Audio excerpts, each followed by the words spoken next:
Alrighty, so they loaded the cab on here for me, and looks pretty damn good actually. This looks like a new headlight, brand new headlight, radiator, something. Just tons of boxes of all kinds of stuff. So all brand new GM stuff. Hopefully none of it got wet in the rain, but they did cover. What is up, guys? Welcome back to the channel. So today I'm back here working on this 2024 dually, and in the last video I got the whole entire cab and uni side all painted and the front fenders. So I'm just gonna roll this thing out of here, and I have to paint the doors on it still, and then also the front fascia needs to be painted. So I'm gonna just pull it out and I'm gonna set up the doors. The one door does have a little bit of a ding in it, so I'm just gonna fix that little ding, and then everything else is I just need to pretty much scuff it and sand out a couple little scratches, and I'll be good to go. So we'll just fire this up here and roll it out.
Alrighty, so I'm skipping ahead here a little bit, but I've been working on it so late last night that I didn't really film too much, and I just wanted to get it all together. So pretty much got the whole thing all completed here.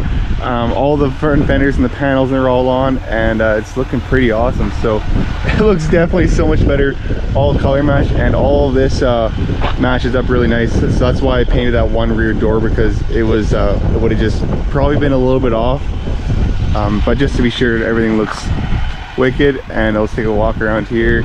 There was no damage or anything on the back anyways, but just on the front of the truck and the front fenders and the two doors on the passenger side there, but everything turned out pretty wicked. I'm just doing a window recalibration right now, and then once that's done, I think we are all wrapped up, and I guess it'll need a little bit of a detail, but besides that, it looks pretty good. So I'm gonna just make this one short and quick, and thanks for watching, and tune in for next one, and we'll get another one wrapped up. This one's all completed, and finally nice to get this one painted up so it doesn't look so bad.